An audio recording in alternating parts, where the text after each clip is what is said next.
Welcome to the GYM22 podcast. This is where we interview people locally and internationally who are CEOs, business owners, and people of positive influence. So today, not a business owner, our own business brand, our very own Sasha Rahman. Rahman. That's right, I didn't know how to say it. Made it sound fancy, so that's all right. Raymond. Rainman. I wish I was as clever as Raymond. So, yeah, welcome to you. What I would say is I'm going to remove myself from knowing you. Obviously, you'll get that energy anyway, but I'll remove myself from knowing you to, let's start from the beginning. Who is Sasha Rahman? Is that right? Rahman. It just sounds cool. I know, it sounds better than, so, I get it. Who are you?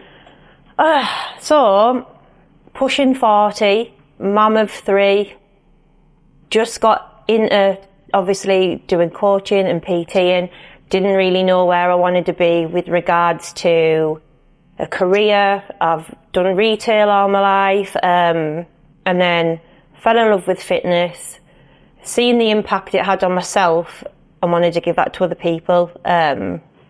And that's pretty much me. I'm quite low-key, nothing exciting. That's what we all are. We just live for fitness and family. Yeah. That's how I would say it. So let's go right back over then. Let's go retail or childhood. Let's go childhood anyway. Okay. It's an exciting one. So I was always the tomboy. If anyone sees anything I post, my dad always comments underneath, that's my boy or that's my lad, because I was, even though I have a brother, I was always the boisterous boy. Always very active, loved school, hated school at the same time, did my best throughout school, didn't come out with very many good grades. Had undiagnosed ADHD at the time, so that wasn't great. Struggled a little bit through school. Probably got to secondary. That's when I started putting weight on. Hit puberty, weight comes on. Wouldn't say bullied. Got picked on a little bit because of it, which then made me more boisterous. Just on the back foot straight away. It was sort of be the attacker or get attacked. So I was ready for it at school all the time. Had more boyfriends who I hung about with than girls, so it was my crowd. And that was it really for school for me. I enjoyed it. I didn't enjoy PE. I was always the one hiding in cross country, didn't want to get involved. So if I look back to then to where I am now, I can't believe that I'm the same person. It's mad. So you say put weight on. Like, how big were you? I wasn't big in school, but obviously I'm nearly 40, so at school, my generation, everybody famous was tiny. It was the generation where everyone, Spice Girls, they were tiny, stick thin. All my friends were so slim, and I was heavy set. And as I've obviously put a little bit of weight on, I wasn't massive in school, probably about a size 12, but compared to everybody else, I was the fat one. Always got comments, even off family.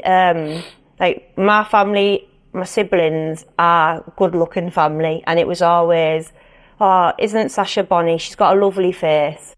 And I knew what they meant. Nice face. Isn't she bubbly? She, about the rest of her, yeah. Oh, she's got a lovely personality, hasn't she? So yeah, it was always, I always felt like my face didn't quite fit. I didn't blend in very well with other people. And obviously I was quite guarded because of my weight.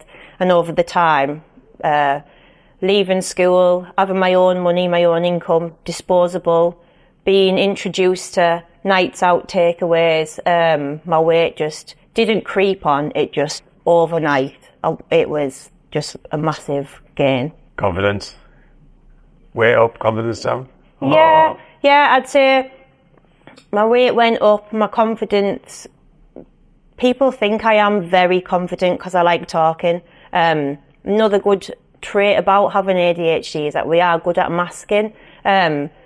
So in a social event, I would be the look at me in a good way, as in I wanted to make everyone laugh, everyone happy, but inside I would be absolutely crippled to the core with anxiety. That plays a little part of me now still, but older, wiser.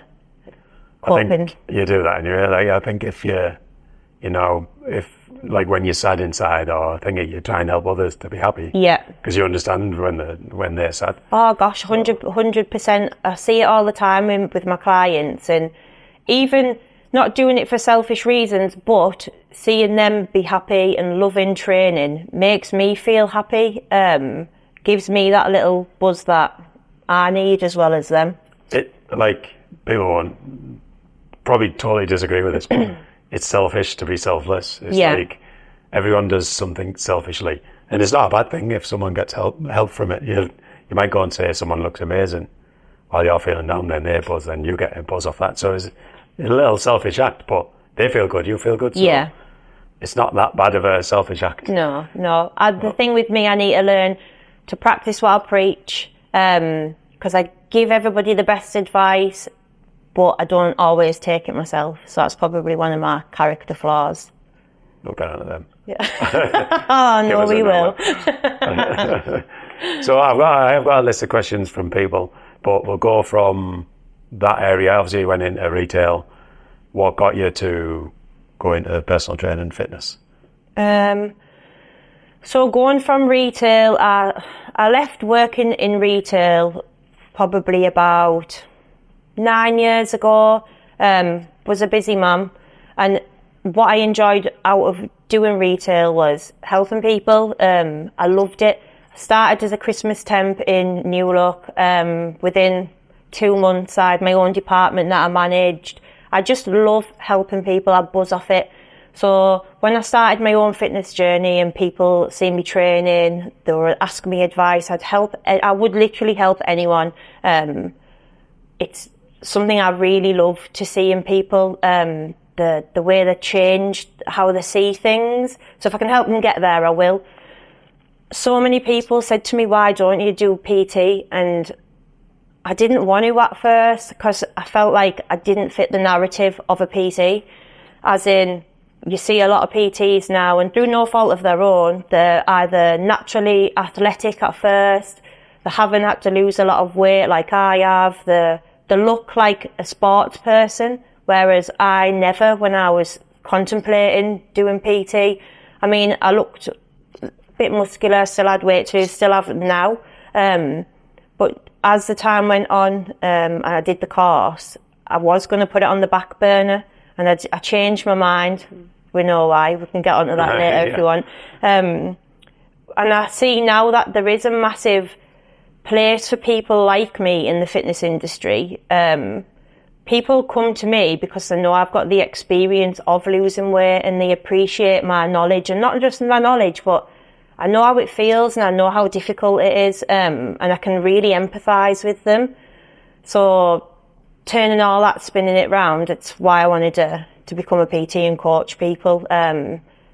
Just let them know that, it's never too late to do something that you want to do. It isn't. Like, I've got a 60-year-old client and a 68-year-old, and one's got the best calves in there, one has got the best back in there, so, like, unbelievable. They literally started 4 or 5 years ago, and they can truly inspire their own families, but, like, kids, teenagers, elderly people, just everyone. Like, you're never too old.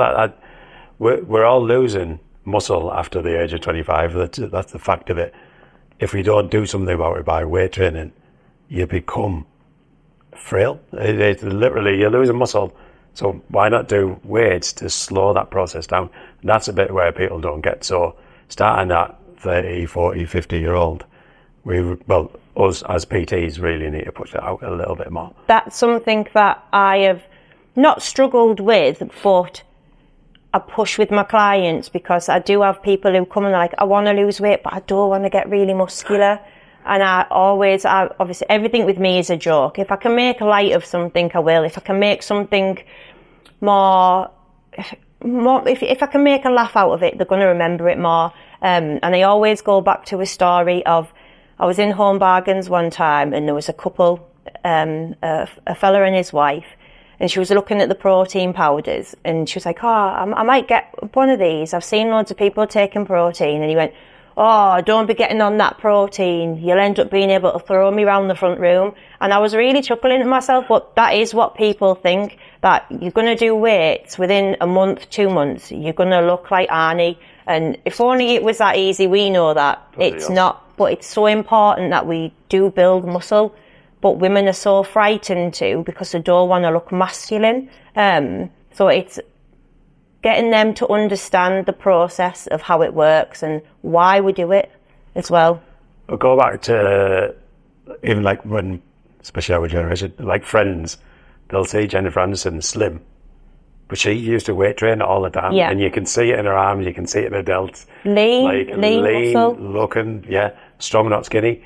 Like, if you can show her and say, she weight trains all the time, and this is what you're actually aspiring to look like, but you literally stood on a fat loss vibration plate or doing classes to look like her when she does weights. Yeah. Like, it's just, obviously we can go on to misunderstandings and it's stuff trying like to change that narrative for people because we've been told to do things that we now know aren't the best way to achieve what we want to achieve. Media's drove it that way, but now people like us, everyone in the industry needs to really show, especially women, like I'm all for that, is pushing women into the weight. Yeah. Coming away from the classes. You can use the classes as an additive to your just general fitness, but get them in here, get them in doing I think weights. a big thing as well for women is that they feel like it is a man's area in the gym. The cardio section's for everyone, the weight section's for the men. So where are the women supposed to go? And realistically, we're supposed to be in the weight section as well. I know women, including myself, who can lift more than a lot of men that I know. And it doesn't mean that we're masculine. It means that we've really worked hard for that strength and that muscle build. Women are strong. Literally, my mum used to walk down the street with us, 3 kids and 8 shopping bags. Yeah. I couldn't do that. We could get it done, that's why. But that's it. But to be fair, I put a post on before about my clients and what different clients are doing. All the men were after fat loss and all the women were after muscle gain. Yeah. Which is great. That means that I'm trying to tell the story the best. You are trying to still tell the story the way it is. So hopefully, with the likes of the podcast, without like people's social media, we can get more women into weight training. Yeah.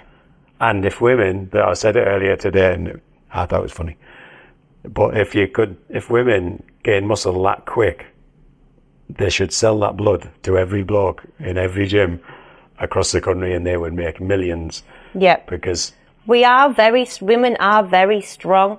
We just don't realise, and day-to-day things that we do, carrying the bags, carrying the kids, a lot of my training that I do with my clients is around like functional strength and strength that we use every day. I do mobility with my clients. I teach them ways to do things at home, and they laugh at first, but when they start doing it, so one of the things I always say is washing machine to dryer. We're not leaning over into it, we're squatting into it, and we're getting that stretch from the squat, and it's just positioning your body in better places. It's going to help along the line with your training, and it's a day-to-day activity. You're going to avoid hurting your lower back. I don't know how many women come to me and like, my lower back, it's knackered, and I watch how they do stuff, and it's because they're leaning over, they're not doing things right. So implementing little things like that, it's going to get them going again. Starting off in the weight section, I've got ladies who come, I've got one, she's a horse rider, and she said, one day I just put all my stuff in the boot, and I thought, I didn't hurt my back like it used to. I was like, it's the strength training that we're doing. It's changed the way you do things daily. You don't even think about it anymore. You just know how to do it better. And it's them little goals, I think, that we forget about. Women are all about the scales, but it's the little wins like that we need to think about along the way as well. Yeah, I figure like the scales is a good measurement, but actually if you're feeling stronger, your clothes are fitting better. Yeah. And you're more confident. Get away from the gravitational pull of the earth. Like, that's what it's all about. You want to feel better. Everyone wants to feel better. Lads want to feel good when they take the top off or look after the kids. They want to pick the kids up. They all want to feel like strong and just confident, which is, honestly, it's both across the women and the men. It's exactly the same. I think as well, it's about reminding people it's not just for the now. Like, I want to be the nana who's still going to do cool stuff with my grandkids. I don't want to be the nana who sat there. My nana was that nana. She was old when I was little. She was always old. Age-wise, she wasn't, but physically she was, because she'd never trained or done anything. I want to be the nana who's like the cool nana. I'm the cool mum now, so I want to continue that. And continue that, and the only way you're going to be able to do that is by keeping the habit of training in, and it's not just about it being, I want to look good, it's about I want to feel good, and I want to last as long as I possibly can. That's always been my message. Every client is like, literally, like we go back to muscle wasted. If you're not squatting, you're going to eventually, sitting on the sofa is going to be difficult. Yeah. Because you haven't got the muscle to sit down. Yeah. You haven't got the muscle to be picking stuff up. You haven't got the muscle to do the mooring of the lawn mooring. Just even all that is all pushing, pulling, squatting. Hoovering. Yeah. Putting washing away. It will become difficult. You train now for your future. I want to be able to do everything independently until my last day. I don't want to be my kids relying. I don't want to be relying on them when they get to an age with their own families. They'll have their own. I don't want them having to come and do stuff for me. I don't want them having to go and get my shopping, having a tidy. I want to do everything I possibly can until my time is up. So preparing for that now, even though it's a long time away, but we still need to prepare now. It's not going to be a quick fix when you're 80. Oh, I'll start going to the gym then. You need to do it now. Yeah, you do. Exactly right. So, well, we're on the same page with that as everyone is at GYM22. So I'll lead it to GYM22. How come, obviously, once you'd passed your personal training qualification, you start teaching people, why GYM22? So there's obviously loads of different gyms all over, commercial gyms, other gyms like this gym without what we give people. Right. I chose GYM22 because I wanted my clients to feel like they had a safe space to come, because I've been in that position where you don't want to be seen. You don't want to be seen in your oversized t-shirt that makes you look bigger than you already are, clinging to you, feeling like everyone's watching you. I wanted them to come into an environment where from the minute they walk through the door, that whole just goes, because they can see what we're about as soon as they step in. As soon as they come through, whether there's someone behind the desk or not, it's just a vibe. And you don't get that in gyms, and I have tried them all. I've worked in a gym before. I've probably been to most gyms in our area. And there's just no personal touch anywhere. And so many of my ladies are the same as me. They've skipped from gym to gym to gym. They've paid memberships all over, paid them for a year, maybe been 3 times, because I just didn't like how they felt there. I have not had one client who's been a member here and hasn't eventually started coming to train on their own because they feel comfortable enough to. And that isn't just because I've given them that confidence and shown them what to do. It's how they feel when they get here. So it all adds up. It's all steps that makes them feel like, actually, yeah, the gym is for me as well. And we massively do that here. Yeah. So the gym, obviously, the way I built the gym is it needed to be. Obviously, I wanted boutique, totally different to anything that you've seen in the northeast Manchester area. As one of the entrants where everyone was like, "Wow," and already feel comfortable. So I think I've achieved that. But obviously, what you're saying, it's also been achieved. A lot of my clients all being the same. A lot of members come in. They say, "I just feel." Like it's like safe. home from home. That's what it feels like. And even from the first time I stepped in, came out a little look about, I just knew. I had an idea of, I'll do my PT course now. I'll just sit on it. I'll maybe go to another gym, do a few night classes there. Then I bumped into you and I told you, and you were like, well, have you tried GYM22? And I was like, no, I'm still a bit unsure. Not because of the gym, just because how I felt about me. And I came in on a DJ night, so the busiest night that we have. I came in and I just was like, wow, this is a pure vibe. Like, this is me. Like, it was fun. Everyone was loving life, happy, helping each other. Like, it's like being in a community without feeling overwhelmed. There's no clickiness. Everybody just accepts everyone, all walks of life. Doesn't matter what you look like, how advanced you are in the gym. I have clients who come in, and some of the older members, men, will say to them, do you want a hand? Do you want me to set that up with you? And they're like, if you don't mind. And it's just nice to see, and you don't get that in other gyms. You really don't. No, you don't. So when I do stories and I say it's like a community, it's hard to put across to, because people think community, oh, I won't be accepted in. Yeah. So, yeah, it's always difficult at my end to try and put that out there, but it's a community where you can come in and don't talk to anyone. Yeah. If you don't want to, a quick chat, then you're away.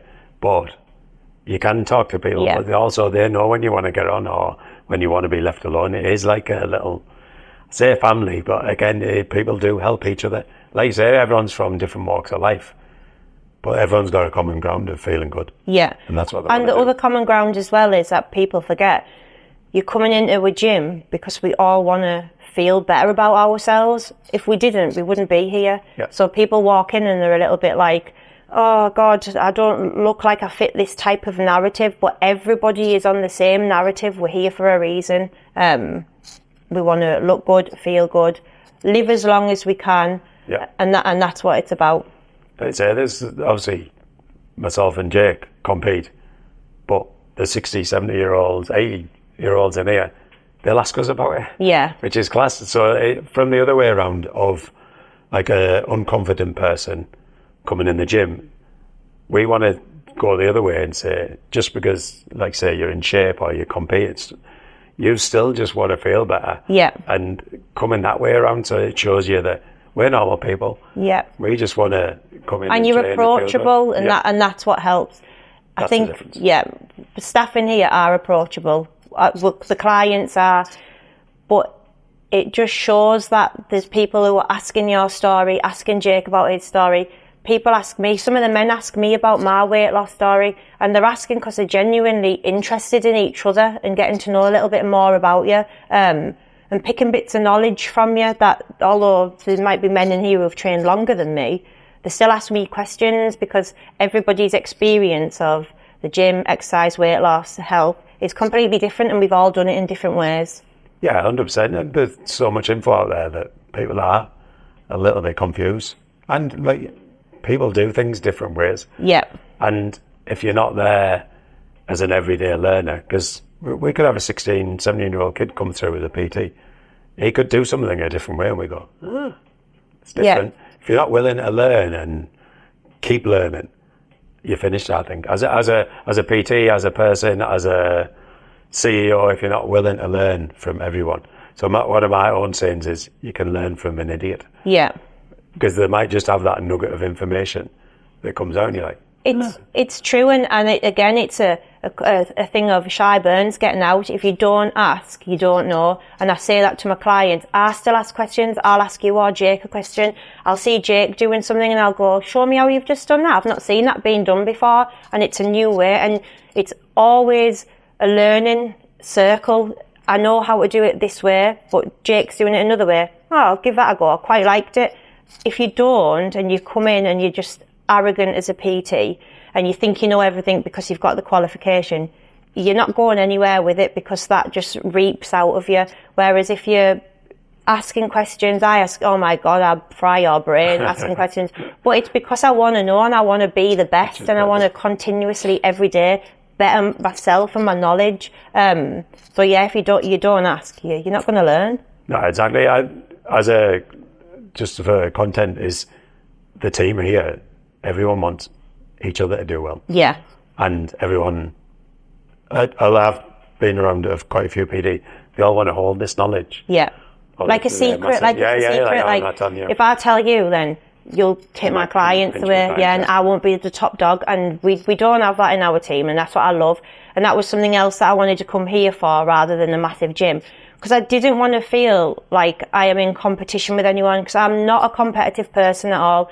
I am the girl that if somebody says to me, I like your top, where's it from? I'll tell them straight away. I don't hold any secrets. If they want to know something, they get that information. I'll share my knowledge and I'll share whatever I have. And we do that as PTs in here forever, just sharing what we know, helping each other, teaching each other techniques. Social media side, God, it's not my forte at all. I'll ask Jake all the time, and he'll spend the time showing me. And it's about that giving each other a little bit back, and it just makes us bounce off each other.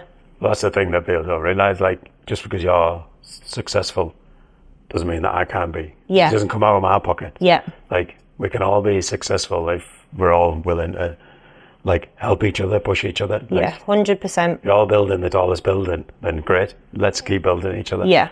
So, yeah. So, from, obviously, we'll go your time at GYM22, then we'll go on to weight loss, which everyone loves. So, GYM22, what's your time like being here, members coming? So I was really nervous when I first came, thinking, what if I just can't do it? What if nobody wants to come to me for PT? I'm a new PT, only qualified in May. And I'm sure you said something to me along the lines of, if you don't jump, you'll drown. And it just stuck with me. So I went in, first week, I got 3 clients. Second week, I think it was on 8. And now I'm at like full capacity for my clients. And I can honestly say, and I say this all the time on podcasts, that I have not got one client that I dread coming to me, because they've chose me for a reason. They know my crack, they've seen me online, they've seen my videos, and knowing that they are coming to me just makes me feel a little bit like, I can breathe again. I say to you all the time, I get imposter syndrome really bad. Like, I sometimes go in the office and I'm a little bit like, oh, am I doing this? Is this a dream? Is this real? Did it happen? Because I love it so much, and I just can't believe that I've managed to achieve it.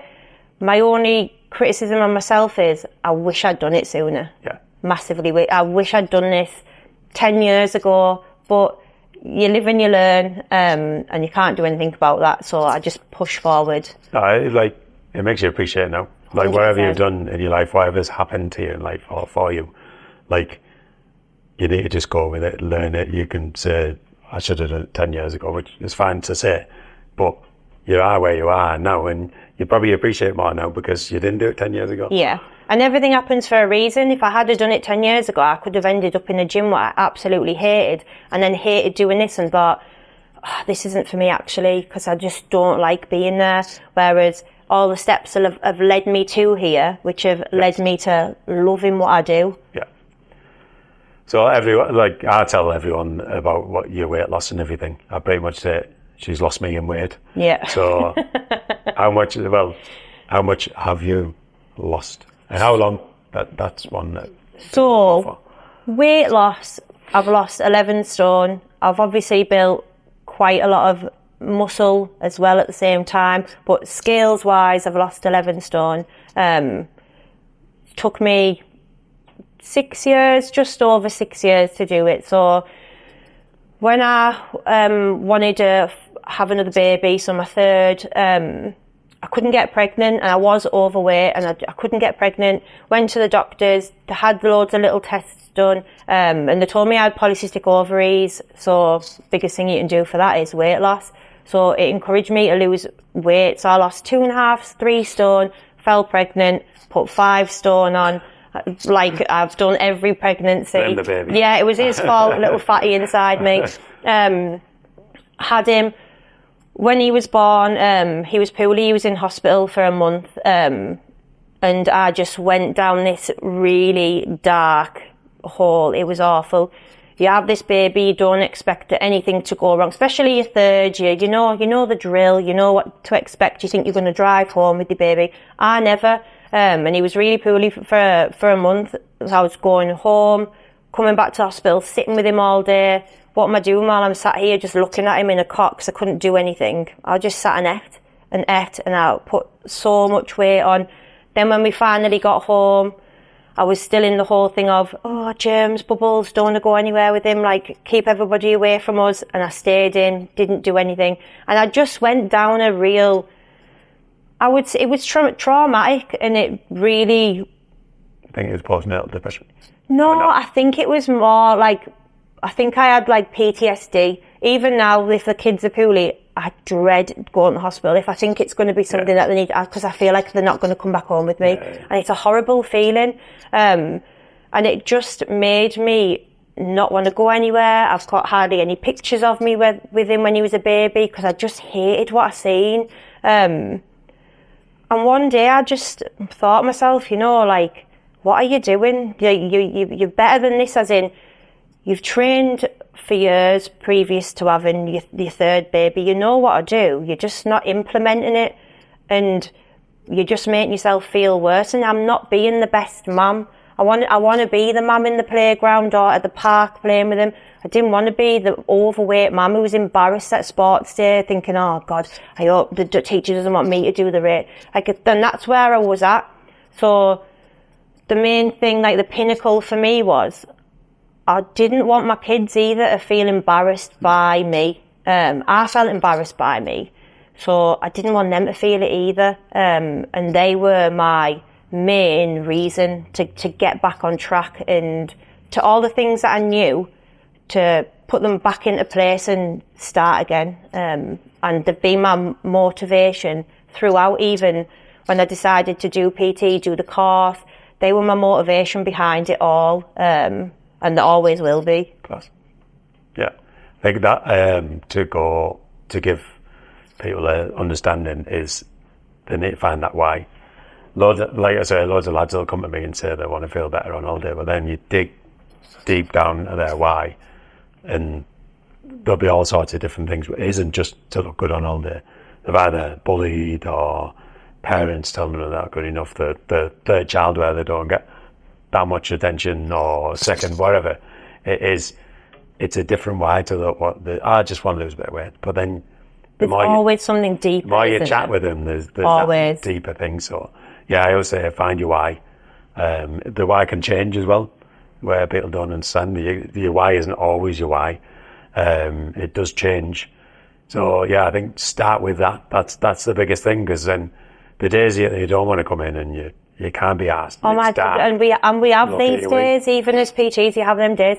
And something that I just don't get, and I do shoot from the hip, I'm very honest, and I just think, like, if you can't do it purely for your kids, then you're fucking never gonna do it. Like, you're never gonna do it. If they don't mean that much to you, that you want to live as long as you can to be with them or always be there for them, I just don't know when you're ever going to do it. And if you are going to do it, you really need to see it through them goggles. Like we see all the time now, people are dying younger all the time. I don't know how many people I know, 40s, 50s, getting cancer. Like, I want to be the best version of me. So if anything horrible, touch wood, comes my way, I'm ready to fight it. And why? For my kids. It's always for your kids. So if you are massively overweight, or even a couple of stone overweight, because it starts with a couple and then every year gets a bit more and it gets a bit more, you know you're doing something wrong. And we are now a society where fast food is so convenient, and sometimes, yeah, it can work out cheaper. How many times it's cheaper to get a takeaway than it would be to buy all these ingredients to make something worth having for the kids. So we'll go down the easy option. Everyone's busy, everyone's life's hectic, but it's about putting what is important before all those things, and your health is your wealth massively. 100%. The cost of the health is, like, go against some ingredients, it might cost you another tenner, but the cost of your health. But forget that, even that, like the long-term thing. The short-term is, these foods are crap. Like, they're crap for supplying energy. Yeah. People need to find food to fuel them. I'll eat crap every now and then. That's obviously, like, it's nice, but I know my body doesn't feel great after. Yeah. So I'll always choose foods that fuel my body that little bit better. And that's changing your mindset. So something that I've done and that my clients ask me is, how do you stay so consistent?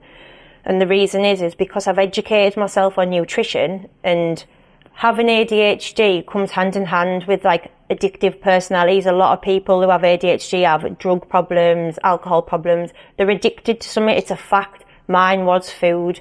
So Do I like food now? Yeah, I like food, but I see it as a fuel source. And people say, well, do you never have a night off? And personally, I don't feel like I need to. The way I feel my body makes me feel, gives me a better high than that big greasy parmo ever did or ever will. And even now, like you said, if I eat it now, oh my God, I am crippled, I'm in bits. Yeah. I feel like shit for days. My tummy's in bits, I feel tired, my mouth feels horrible, and it's just never worth it. So for me, I totally view food as fuel, and if you can get it to be as tasty as you can, hitting macros at the same time, why wouldn't you? But you can, I think the diet industry or fitness industry has got this diet thing of, right, I need to be running and I need to be eating salad. Yeah. Like, if I run and eat salad, I'd rather be fat. Yeah, I would. Like, simple as that. Like, I'd rather be fat and watching telly. Yeah. Even though I don't even watch telly, but the salad thing is out the window. Like, I've changed bail from eating salads, but you can have burgers, you can have your potatoes, you can have your steaks. Like, when I change people to eating better, they're like, I can't eat this many calories. Yeah. Obviously, they have been, but it's shit food and it's short bursts of food. It drops energy. They look for more food. So once they eat this, they're like, I can't believe I can eat this much. It's mad. Then they feel so much better. Then their energy's better, and they start to tell other people, which is great because everyone in here is literally our customers to send the message elsewhere to other people to try and help them. So us helping them, they'll help their brother, their sister. We are essentially engines. You wouldn't put shit fuel in your car because it wouldn't run for very long. Yeah, I was going to do a car now. Yeah, so exactly. we need to fuel our bodies. And another question I get asked a lot as well is clients always ask me how I approach dieting, calories, protein, carbs around my kids and how they see me. Oh, well, I don't want to weigh food because I don't want my kids to go the other way and start worrying about calories. You want them to understand calories and you want them to understand protein and carbs, and you just cut it down basic. So my kids see me weighing food out in the kitchen and they've asked me once, why weighing your food? Even if we've had the takeaway, chicken kebab, something like that, I'll wait so I know how much chicken's there. Why are you doing that, Mammy? And I say, because I go to the gym and I train, I need to know my body's got the right fuel so I can keep going and I'm not tired. Oh, okay. And that was it. Yeah. Done. It's done. It doesn't have to be because I don't want to be fat anymore, so I can't eat that because I'm fat. It's about teaching them the real reason, and it's not just about weight loss. It's about ensuring that you're good to go. Your body's good to go. So using the whole, I don't want to weigh food in front of my kids, it's just another excuse. You don't want to weigh your food because you can't be asked. Yeah. It takes seconds to do. And if doing that is going to give you the results that you want, them few seconds, surely they're worth it. So yeah, I've had criticism in the past for putting posts on like, if you can't prepare your food, then you're not willing again for your kids. But they'll go and queue at Greg's. Yeah. So they'll drive to Greg's and queue. For longer. Yeah, for longer. Yeah. Where they can literally prepare that food and have it the next day. And it's so easy. Like, forget even if the weighing side of things, the calorie side of things. If you're going to have chicken and roast veg and something, just do double on the night. Then that's your dinner the next day. Yeah. So many simple ways of doing it. But yeah, it's difficult because Lucas has seen me cutting down for a show, so I'm like, I can't eat the food that he's eating. Yeah. So then it becomes difficult in that sense. So then he's like, I thought I needed to eat to grow. But then he's looking at me cutting down. Yeah. Trying to get muscly for stage. So educating the kids is our hardest thing for us to do. And there's a question on about obviously inspiring different people. Obviously, definitely your kids. That's where, like, I've got a couple of clients who have come and they've left for their own reasons, but their kids are following in their footsteps. Yeah. They're very heavy people. Yeah. It's a high BMI. Thyroid issue. Yeah, it's a much way of saying it. Their kids are following in their footsteps. You can clear. I've seen them out in different like shopping things, and you can see they're big, the kids are big, Yeah. then they go, oh, my dad was big. Yeah. They're not like stopping that. It's hard. Down. It is hard, and I understand that. I've got 5-year-old, 10-year-old, 15-year-old. You get to a point with your kids where they're out doing their own thing. They get to an age where they can buy their own foods, and ultimately it is up to them what they're eating when they're not with you. Yep. But if you know that you're doing what you can at home, educating them the best that you can with the knowledge that you can. Knowledge is power. What you know, give to your kids as well.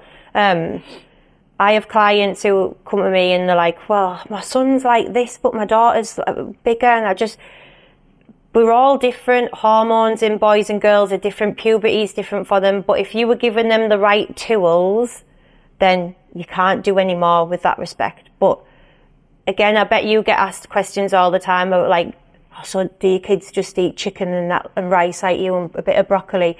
What are your kids allowed to eat? 100%. My kids don't stop eating, and they eat whatever they want all the time.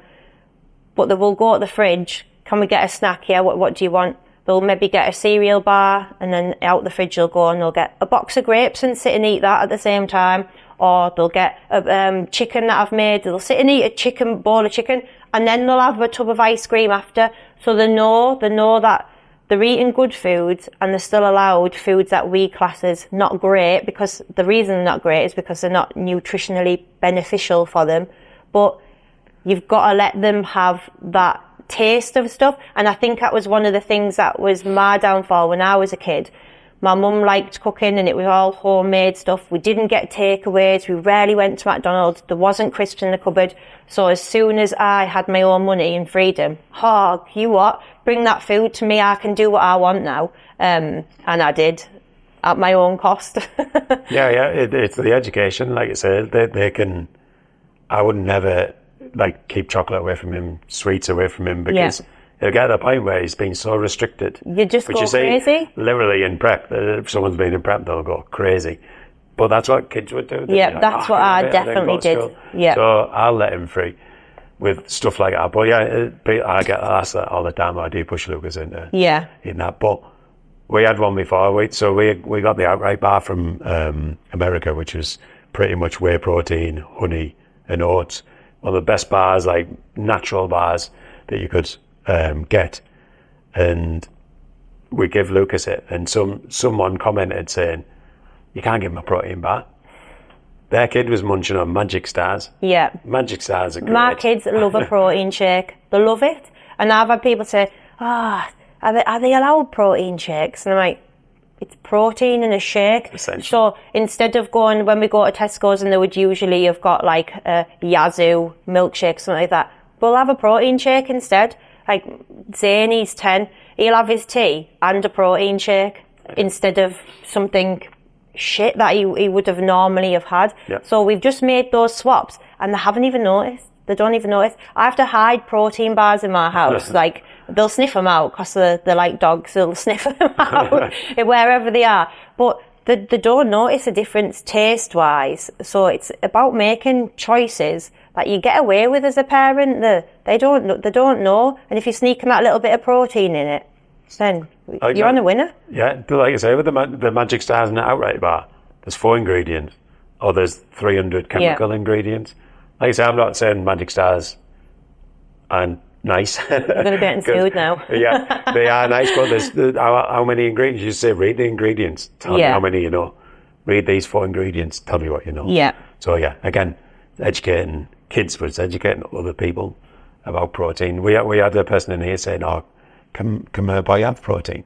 Like, yeah, you need it to live. Protein, fats, to survive. You need to survive. Yeah. Like carbs is a choice, or it gives us fuel. Yeah, you don't actually need it. So yeah, well, so for that 11 stone weight loss, which is, you haven't lost me yet because I'm a bit heavier than that. How many confusing diets did you do? Oh my God, I have done every diet, and I will name them. I've done the Cambridge diet, I've done the forever living aloe vera juice thing. I have done. Sounds amazing. Oh my God, Bark City. I've done Weight Watchers. I've done Slimming World. Oh no! I know. I was a Slimming World wanker. For me, my first diet. It's not a diet because and you can't sell it, and that's why it's not popular. It started to get popular now, but when I was doing it, I used to get slagged off left, right, and centre. Was intermittent fasting. That massively got me on the path that I needed to be. The gym I was at the time was, all you're doing is starving yourself. It's not. I wasn't. I was counting calories and macros in a eating window. And it really fire-started it for me. And it also got me out of this binge eating disorder that I'd developed. And that is purely what got the ball rolling for me with my weight loss. You see it now, people do intermittent fasting. It's more popular now. If you think about it, it's the most natural way of losing weight. People have done it for hundreds of years without even knowing that they are doing it. But because you can't really sell it, as in you can't sit and talk about fasting in a group like you can at Slimming World. You can't sell magazines on different parts because it's so basic. It's so basic. But in the end, I would go to Slimming World groups knowing I was doing the fasting and calorie counting because I needed that embarrassment factor of getting on the scales for somebody. So I was still going to the groups, like sitting there, raking in all the certificates. A bit of a fraud, because I wasn't doing the Slimming World part of it. But I just needed to be in that environment where I felt accountable. And I did by going to a group. Yeah, so I slummed Slimming World for years, which is, I was arguing with middle-aged women for years. Surprise. I'll carry on doing it. I was spending too much energy doing it. But the only thing that I would actually agree with it is it gives you a bit of accountability. 100%. It does slightly get you on I'm thinking about food a little bit more. Yeah. Education shite, but like you are doing that, and there's the group mentality. That's the only things that Slimming World and WW has gone for it is that accountability. So, which is why I always say get a coach, because accountability. Coaches have coaches for accountability, and that's it. They'll know how to diet, they'll know how to think. Mr. Olympia has a coach. Yeah. He obviously knows how to train, but he's got a coach, a second set of eyes, and someone to be accountable to. And that's what it is, isn't it? Like, I know what I'm doing with regards to training. I don't pretend to know everything, but I would say I was pretty knowledgeable now. I lost a bit of accountability when I started PTing because you offload it to other people, you drive your motivation. Plus what I was doing, I was training like a dog. I just couldn't figure out what was the missing link. I needed a coach. I asked you, and the results that we got pretty much instantly from making them tweaks was like the push I needed. And it's being accountable. So now I know I need to check in with you, which I do. I don't think we've ever had a week where I've said to you, it's a bit shit this week, so we'll start again. Never, because I know that I'm accountable. And it's so easy to lose that mojo for yourself, and just not know, should I keep going doing what I'm doing, or should I try something new? And that's a problem I have with some of my clients is the hip hop and the jump to different things. They'll do Slimming World for a week, then they'll track the calories, and I went out one week and then didn't track the next week. I've tried everything though. You haven't tried everything, because if you tried everything, you'd have found the solution. Yeah, so they're not, like, this is where you're not the only person in the world that can't lose weight. Yeah. So I always say to them, you haven't tried it, because I could sit here on an island, leave, you've got no food. Yeah. I'll come back in a week's time, you'll be slimmer. Yeah. Like, forget all the weights and like all the fat loss and stuff like that, but they'll be slimmer. Yeah. Because they're eating less. Oh, God, yeah. But it's that, isn't it? I've tried everything. I've done Slimming World. That really worked for me for a little bit, but then it stopped. Well, we know why that stops. It's because your body is used to the change you made, as in making better choices, but you're still overeating the mass that you are putting through your body, not burning them calories off. So they try these little groups, these different faddy diets, and they do work at first because your body's getting something different out of what you've normally been doing. And then when they stop working, instead of thinking, what can I do? What is the missing link here? They think, it doesn't work for me. This is the size I'm meant to be. Something wrong with me. Got a thyroid issue. Yeah. I'm naturally big boned. And we just turn back to making excuses. Making excuses, putting barriers in place. Yeah. People put barriers in even before they started. Yeah. So you already know that you're going to have to help them, work on them, educate them, inspire them. Education, inspiration is the 2-1 I always push. But for someone losing weight, it needs to be consistency. And consistency isn't, I get up at 4 a.m. every day, every single day. It might be 4 o'clock, might be 10 past because you really couldn't be bothered getting up, but you got up. So consistency is just over time, just keeping them habits. And that's what will get you. But where people don't, everyone will say you need to be consistent. But no one ever really dives into saying... And explaining what consistent means. This is going to be fucking hard. Yeah. And it is, and it takes grit. Yeah. It does take grit. That I have had swings and roundabouts of my weight loss so many times. COVID was one of them. So beginning of COVID, I would get up 4 o'clock in the morning, go and walk till 8 when I knew everybody was getting up at home. So I'd go out for 4 hours walking, then lost loads of weight, looked ill. I lost that much weight. I didn't look right for my build. And it was the whole not being consistent part. COVID, we were allowed back out again. So then I was like, freedom. Then we went back into another lockdown. I thought, fuck this, what's the point? Never going to be out the house. No one's going to see how fat I am. 3 stone back on straight away. And it's because I didn't carry the consistency through, knowing that the first time round, I've got the weight off, but I could have done it a little bit healthier. To the second time round, fuck it, I'm not doing it anymore, there's no point. As soon as you turn the consistency on and realise that it's not going to be a year job, this is for the rest of your life, that you need to make these choices and do these things and implement these changes. It's not a short-term fix, it is forever. I still get asked now, like, so you're near enough at your goal target weight, so we cut down the gym a little bit. No, because I don't want to go back to where I was. Plus, I love it. It's like breathing now. It's like, it's not a hobby anymore. It's a way of life. Habit. And it's making that change to where it is a way of life, but you totally have to find what you love to be able to do that. There's no point in going into a gym that you hate, going to do loads of cardio which you hate, because it's not going to ever make you want to do it for the rest of your life. You find what you like. For us, it's weightlifting, strength, and I want to do it forever. I love it. I love doing it. Yeah, it is. But when people come in and they start training, and I always say, baby, you fall in love with weights, but they do. Yeah. They literally. Some take longer than others. It makes you feel good. Yeah. So why would you not do it? Yeah. If something makes you feel good, then do it. It's an accomplishment, isn't it? Every session, especially the ones that you didn't want to go, we all get them. I get them, I'm sure you do, where you think, should I have it off? But that little voice in your head goes, why would you want it off? Because you know how you're going to feel when you've done it. You do it.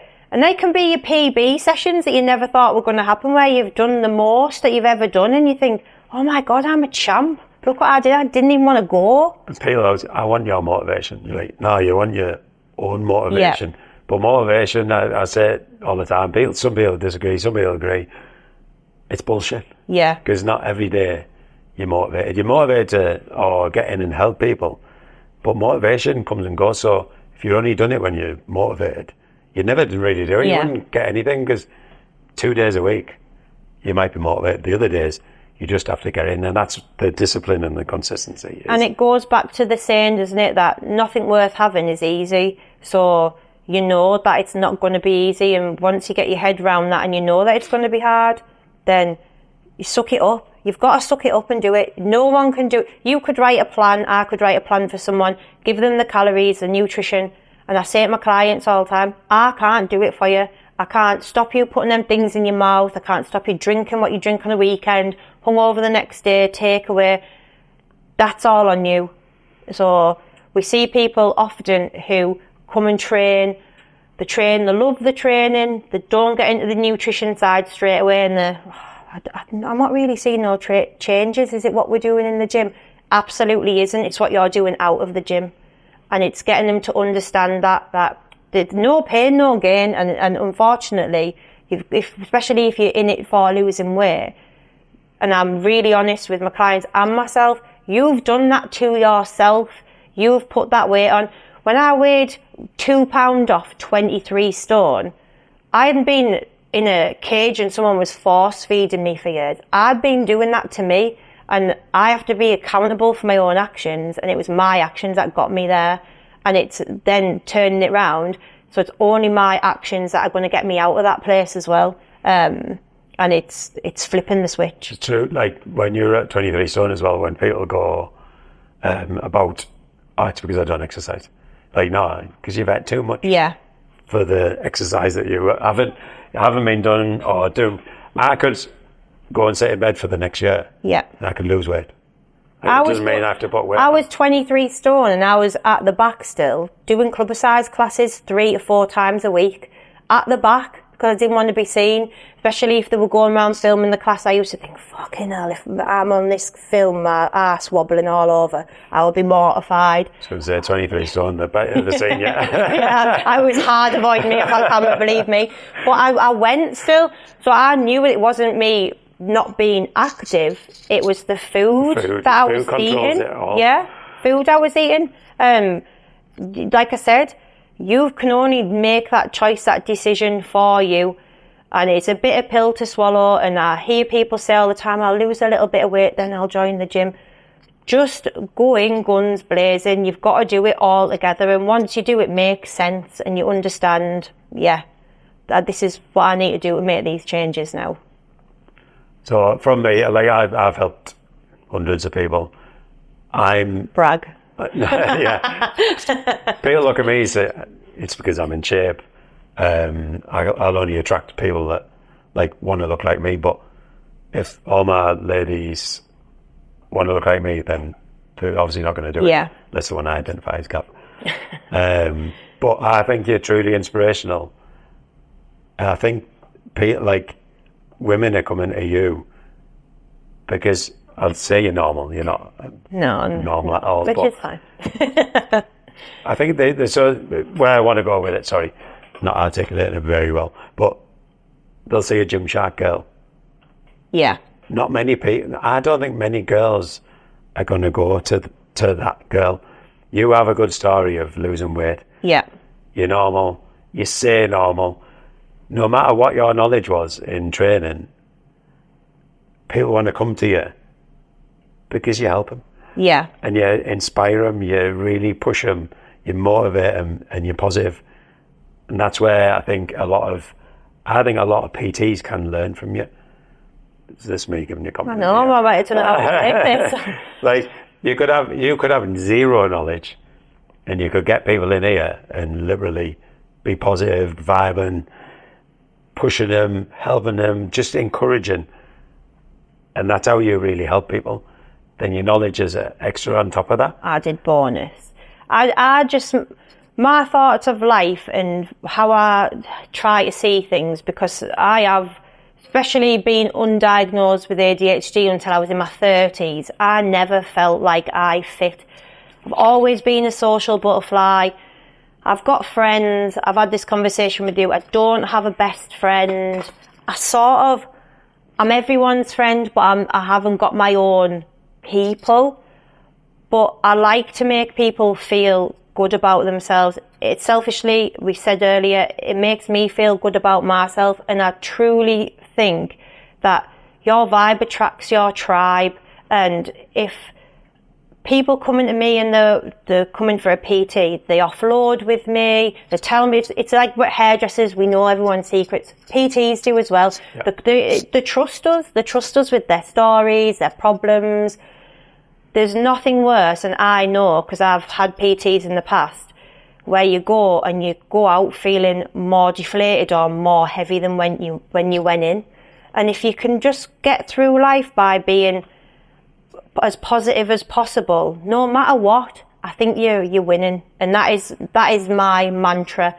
If whatever's going on for me is going on for me in the background, it's just background noise. You won't ever see it. You won't ever feel it coming out of me, because I've learned coping mechanisms along the way that I keep it at bay, because I know me, and I want to be seen for a nice way. I want people to like me, not in a people-pleasy way, although I do have a little factor of that in, but because I genuinely love life, and I love people, and I love learning about people, knowing about people, hearing people's stories. I'm a massive people watcher. I will watch people, and it's not that I'm like, what are they doing? I like to be around people that make me feel part of something, and I've never really felt that before. I've never felt part of something. So again, for me, GYM22, I feel like I fit, and it's a weird feeling. And that's again where the imposter syndrome came in, where I felt a little bit like, oh, what is this feeling? And it is the feeling of being accepted. And if I can give that to my clients or people who meet me who aren't clients, like people I meet wherever in the shop, I am that person who will ask the checkout assistant, are you all right? Is your day been long shift? I'm that person who annoys taxi drivers. Oh, how long are you on for? That's me, because I just think you don't know what's going on in someone else's world. They could have been ignored all day, had a really shitty day, going home to shit at home. Yep. You just don't know. A little story. I was in the shop the other day, and the lady who was serving me, she maybe 40, and she had a really, really bad stammer. And the more she was talking, I could see she was working herself up. And that was my time then. I was in a rush, but that was my time to go, okay, thanks, bye. And I didn't finish a sentence. I didn't stop what she was saying and go, oh, it doesn't matter. I listened to her, and not only did I listen, I got involved, and I got her into a conversation, and her stammer slowed down, and it was like, I got in the car and I felt a little bit like, oh God, because I could see that, like, that feeling I'd given her. And it's not to say, oh, because I'm such a good person. It's just giving people that little bit of time. That we all deserve, and we all have time to give other people. And when you start giving it out, you get it back in different ways, from the universe, from wherever. It comes back to you sixfold, like, and that's just what I'm about. I want people to feel good. Yeah. Right, I'm going to go on the questions, because, well, now that I had a list of questions, but I knew the way that we would just be able to chat anyway. So this is from my wife, to be fair. Oh. Who encourages you and is your biggest supporter? Who encourages you and is your biggest supporter on your journey? Well, you know, I will be really honest. Other than my family, as in my mum, my dad, my kids, I have found a little bit, and they will see this, some of my friends, you don't get it loads from friends, and I don't know why. I do have friends who do encourage me, but like I said, I don't really spend a lot of time with people, but you do massively, so I would have, and I'm not just saying that. We do our check-ins. You don't just check in on me as in for my results, like, you really push me and get me out of that little hole I get myself in and I do. I was only here a few weeks, and I was in the office and I started crying, and you were just sat like that with your Tupperware and like, what do I do? And you saw, and you pushed me out of the hole, like, and it comes to what you give out, you get back off people, and you are so encouraging and want the best for everybody that I would say that you probably are my biggest supporter other than my family. So thank you for that. You're very welcome. I see good in you straight away. So not that if I seem bad in you, I wouldn't. Yeah, I know what you mean. Still help you, but you do good for people. I want to do good for you. Vice versa, But you find it out of people that you never would think. So coming in a workplace environment, you never think like your boss is going to be a cheerleader because they're your boss. But it's different, isn't it? Like you are, your family are, like, and people in here as well, like, they just encourage me to keep going and are my little support system without even knowing. And that's what I love, that they don't even know. You don't probably even know the effect that your words of wisdom have on me. You probably don't get it. But yeah, they do. Yeah, like I say, if you're helping others, people will help you. Like you say, the universe coming back to you, whatever, however anyone sees it. But if you help others, it will come back to you. And sometimes it might not for a while, but it will. Oh, it will. It's a process. You might have saved that person's life. You never ever know. You don't know you're inspiring people. You might piss someone off. Like, say if I take a picture in the gym all the time or on the treadmill. I think I was getting, I'll go to a story on prep. I was getting up every morning and I was videoing. I was on an air bike at 3 o'clock in the morning because I couldn't sleep because of prep. And I'd done it, and I met a guy who I hadn't spoken to for years, and he went, "You inspired me to get back into fitness." Yeah. He said, I was literally sat at home every single night. And he said, I was watching yours, and it inspired him to get it. Yeah. So it can piss people off, but it can inspire people. And it's that feel good for you as well, because I think when we do what we do, the world is very social media. It's very, everyone's all eyes on you watching. We don't want to be on camera showing ourselves all the time. In fact, I've had this conversation with you. Putting stuff on social media makes me want to vomit. Like, doing this today, I was like, Gav, my belly. Like, I don't like being seen in that respect, because there's such a fine line between being confident and arrogant, and the nature of the human beings, we tend to steer for, well, they're arrogant, rather than, oh, look at their confidence. But if me putting things on social media is going to help other people, then that's what I'll do it for. If it helps one person, and the amount of inboxes I get from people who want to start up in the gym, they don't know what to do nutrition-wise, and I can help them, then that little bit of, don't really want to post that, I'll post it anyway. It's helped someone, so their job's done. Being out of your comfort zone is the best thing. Constantly pushing out of that comfort zone as well. Yeah. Right, next question. What would be your go-to cheat meal? Just the thing, I hear the word cheat meal. Yeah. Even though this is sent from my wife, so she might knock me later. I always put off-plan meal, because a cheat meal sounds wrong. Yeah. It shouldn't be. No food should be off limits. Yeah. Pizza. But I've figured out how to do a pizza where I can still do it good. But not cauliflower based. No, not cauliflower based. But yeah, pizza for me would be, if I was having a time off, it would be, I'll go with pizza for my cheat.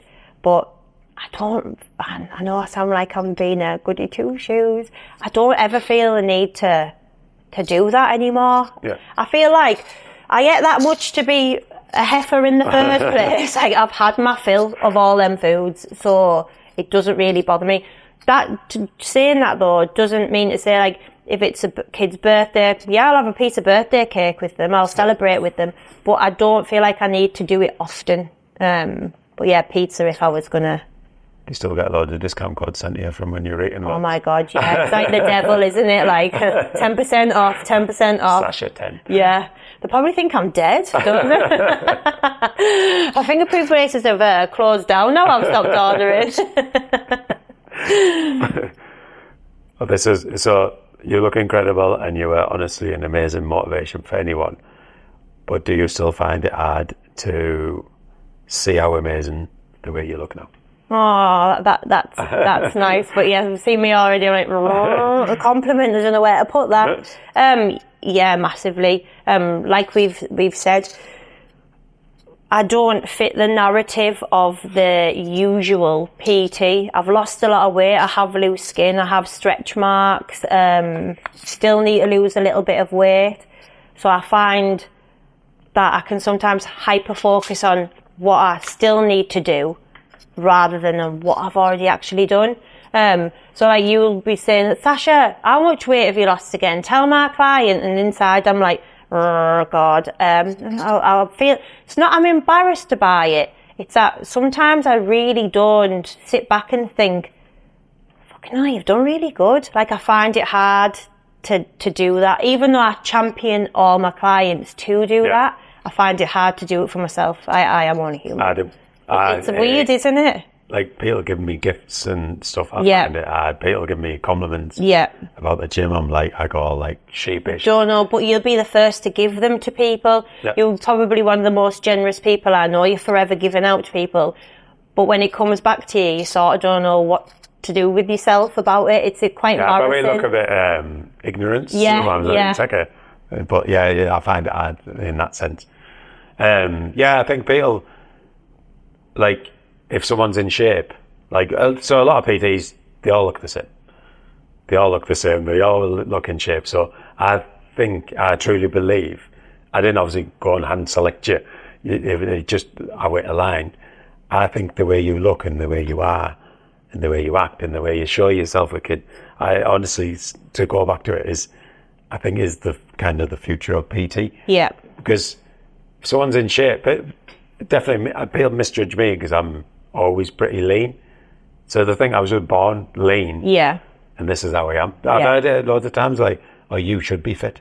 Or you should be thinking it's easy for you. I think with me as well, it just shows people that you can make them changes. You can, at any point, do what you want to do. And like I said, I come at it I shoot from the hip. I know my clients are giving me excuses, but I also have that empathy because I've felt how they've felt, and that feeling of absolutely despising what you see in the mirror. And although you hate it, you just haven't got the motivation or the knowledge or the power to do anything about it. It's soul crushing. So I just think that if people see me doing what I can do, it gives them a little bit of a, well, if she can do it, why can't I? And that's what I try to encourage with my clients. You know, I love heavy lifting. I love Olympic style lifting, love a deadlift. And I love it because I want to be as strong as I can. I want to get them weight. I love that feeling of being strong. And my clients are seeing me do that. And they're seeing that, well, she doesn't look like an Olympian, no, and she's not like this. And they think, yeah, I can have that power as well. And it's passing on your power to other people and making them feel normal. Like, everybody is different. Everybody's body is different. And if we start acknowledging that instead of scrolling through Instagram and all these fitness models, and they look amazing, they look incredible, but to look like that, they've put a lot of work into that, and it's not something that a mum of 4 or 5 who work full time is going to be able to achieve without spending a lot of hours. So it's finding somebody who inspires you, who you can aim to simulate, to be like. Yeah. Does that make sense? Yeah. So one of the things I did, deleted all these perfect Instagrammers, young 20-year-olds, no kids. Their job is Instagram, their job is to look like that. I deleted them off because they were making me, not because of them, because how I felt about me, they were making me feel shit. Yeah. And I started following more normal shaped women who worked, kids, like we said. And once I changed that, I understood that I can still look as good as I can around my lifestyle, and I'm not comparing myself to something that is out of reach. Like, your body changes, you have children, your body changes, your hips change, everything changes. So why are we, as nearly 40-year-old women, looking at 20, 25-year-old fitness models and being jealous? It was jealousy. I'd look at them and think, oh, bitches. And it's not their fault. It was the way you were feeling, it's how I felt about me. How you were consuming social media. So I think that obviously that's why people come to you, because they are inspired, and you have done it, so, which is good, great. So we'll move on to Jake's questions, because like I say, I've got loads. We'll go on to a little bit of supplements, then we'll probably we'll try and wrap it up. So Jake's questions. I'm guessing. So Jake, for content, Jake's one of our other PTs, which I will get on, which will be... I'm going to get it up. I screenshot his questions. It'll be a laugh. And I was laughing because we love Jake in GYM22, and I thought his questions would be, because he's so cheeky, I thought it would be something like, how sexy am I on a 1 to 10? like a silly, but he's actually asked me some good questions. So, what positive impact has living a healthier lifestyle made to your life? Positive, I can get out of bed in the morning and I actually feel comfortable in my own skin.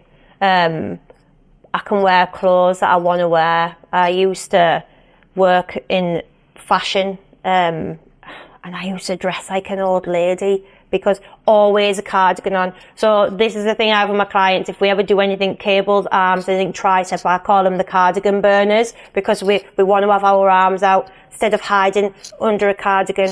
So changing my lifestyle has made me view how I feel around people. You would never have, when I was overweight, have had me sat here without my arms covered. I just feel free. I feel free now. I don't feel like I have to hide. I don't feel depressed. I don't feel anxious anymore about how I feel. Oh God, loads does gives me anxiety. I can cripple myself with it, but it's never about my appearance anymore. I genuinely wake up on a morning and I just feel, I don't look in the mirror and be like, hey, you look mint. I get up and I feel like, we're doing all right, let's keep going, it's time to get up and move. Whereas before I'd wake up and feel like, oh God, I don't want to be seen today. So yeah, that was that question. Energy, I would say. Oh, yeah, 100%. Energy. Yeah. I get up and do that in the mirror. Yeah, I know you do. What's the toughest obstacle you've encountered within your own journey? Probably myself. I have been my biggest obstacle. Feeling very uncomfortable with the process. It's not been a process that I've enjoyed 100% all the way through. Obstacle-wise, getting my head around, having to make changes. I do something and I want to keep doing it. When it doesn't start working, having to change it, that's been a massive obstacle for me. Changing programs, I get used to things, I like to keep things the same. So switching things up has been an obstacle for me throughout my journey. What else has he asked? What was it that gave you that, fuck it, I need to do? What do I need to do to make a change? Back to kids. I didn't want to be embarrassed in the playground. I really didn't. I didn't want my kids to be embarrassed.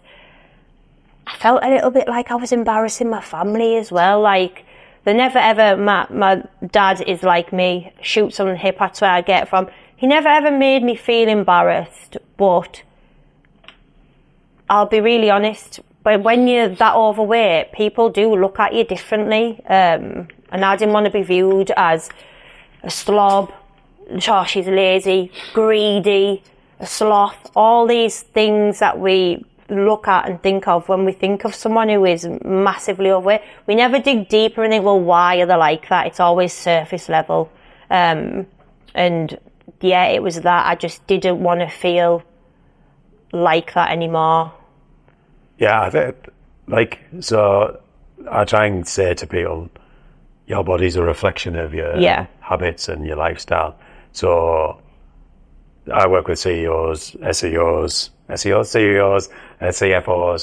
people like busy business owners. They're at the top of the game. If they can walk in a room in shape, feeling good, other people are going to go, wow, their habits, their routines, they're solid about their own body, they'll be solid about the business. Yeah. So, and I think a lot of the owners that I'm working with around about my age, they've cottoned onto that. Yeah. And they're literally pushing themselves in the gym so they can push themselves in business. So, like you say, I think you are right in saying, not that they would be embarrassed by you, but yourself feeling like that. You want to be in shape, you want to be good, you want to be the best in the family, you want to be the best. Let's be honest, nobody who is overweight, and to the degree that I was, wants to be overweight. Nah. Nobody, and if they say, I love my life, I'm happy with how they're lying because it's painful being overweight, your back hurts, your joints hurt, you can't get clothes that look right, you're always pulling. How many people do you know overweight and they're always pulling this out, tucking bits in? It's forever a battle. Every day is a battle being overweight. So nobody really, no matter what they say, you see these celebrities who are really big. I'll make an example. Everyone at the minute's on Lizzo. Oh, she's massive. She's empowering all these bigger ladies. I've been that bigger lady. I didn't need somebody who was big, like Lizzo, empowering me. I needed somebody to tell me what you're doing isn't healthy. I hate all this, all the way they're celebrating these massive body, because they might as well have someone drinking and smoking. Yeah. Going, exactly. Oh, she's great. She's living her life. Exactly. Like, they need to stop it. Yeah. It doesn't make sense, does it? No. It doesn't make sense. I am happier now than I was when I was overweight. I would say personality-wise, I've stayed the same. I am more confident as in what I look like. I'll wear different things, but my personality has always remained the same.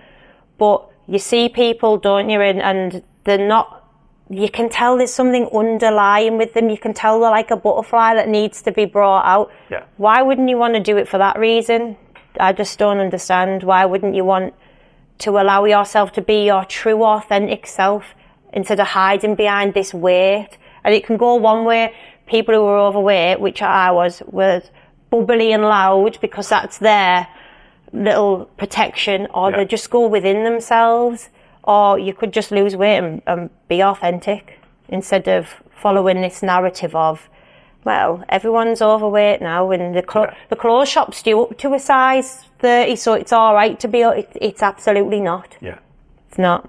And all the big brands celebrating. Because they're just trying to sell. They sell. They're just marketing. It's a market scheme to sell more. Yeah. If we can push bigger size clothes to these ladies who didn't really have much of a choice before what they wore. Now you can get anything in any size. Before there were certain shops you could go to. Now everywhere sells that bigger sizes. We're not encouraging people to do anything about it. In fact, we're keeping them overweight for longer because you need that uncomfortableness of nothing fits me anymore. Now what am I going to do? And we don't have that anymore. Yeah. But years ago it was, well, they're in fashion now, leggings. Years ago, if you were massive, leggings weren't cool. Yeah. But if you were massively overweight, you weren't getting in denim jeans. You were wearing leggings and you looked stupid. It's not a look either. It's like, it's unhealthy. It's nothing to do with the look. It's unhealthy. You're just slowly killing yourself and telling yourself that it's okay because other people are doing it. But like we said, it's just a marketing thing. Embrace what you really are, what you feel like, all shapes and sizes. It's wrong, and it's that the message can be so twisted so quickly into accepting being obese, or actually I'm overweight, I'll feel good at how I am now, but I'm still going to continue to work on it and lose the weight, but I'll feel good on the journey, and it's not mixing that message. Yeah, so we'll talk about this, obviously supplements-wise, pre-workouts, PCAs, protein, collagen as you go. Well, we got that's a different word for me. Well, this product obviously is hot at the moment, which is PA7, and GYM22 is the only one in the UK and Europe actually get hold of this. So this is a muscle builder for naturally building muscle. I was in California, not bragging, but I was there with Sean, who owns HPN. And even they knew about you and your weight loss. And they were like, she's a great advert for this. And I said, she's been taking it. How do you feel with it? I love it. So being a woman, we tend to steer away from supplements we're not sure of. We think, again, it's a man's world. PA7 has been a game changer for me. So obviously we have more of a hormone fluctuation than men do. We have the week before our period where we are weak, and when I say weak, my training is so different the week before I'm due on my period. I started taking PA7 and that stopped. It has made my training feel effective every time that I do train, and the days that I haven't brought it to work or forgotten to take it, I can tell the difference straight away. My recovery is better, especially with my legs. I struggle with my legs so much recovery wise, so it's helped with that. It's just such a good supplement, a good all-rounder for everybody. it gives you that, it's a weird feeling, because people say, well, does it make you feel tinky? Is it like a pre-work? I'm like, absolutely not. But you can tell the difference. It gives you that power for that extra rep, that little bit more weight when you're training. And like I said, hormonally, when you're training, I can't even tell the difference now. I used to be able to, through my training, think, oh, actually, yeah, I must be due on because my training sucks. When I'm using PS7, it's just the same as it would be any time of the month. Yeah. So as a quick thing, how PS7 works is mTOR, when you train, goes up. It's a long way of saying it. I don't know how fully to say the mTOR part is. So it heightens your protein synthesis when you train. This heightens it even more. So the protein that you actually take in and around training, it helps you use that to build muscle by a lot. And it was done by a double-blind placebo study, which is published online, High Performance Nutrition. That study, so the researchers didn't know what they were taking. They didn't know they were taking PS7. And each group didn't know they were taking PS7. But their bench increased, their squat increased, their energy increased, and the muscle mass increased. And it's a published study, and it's safe for sport. So every NFL players, all the athletes and that are taking it. The German, one of part of the German cycling team, we were having a discussion. They were taking NAD, and their energy was boosted. The PS7, they're starting to take that. So PS7 as a product is an amazing product. So I'm glad you've just said what you've said, which comes from the heart. And from that, obviously, that was a little plug to PS7. But I think I'd just like to thank you for coming to GYM22, coming on the podcast, because I know how nervous you were about doing it. And I think people can see the real you anyway. They will if they come in, because they'll hear you.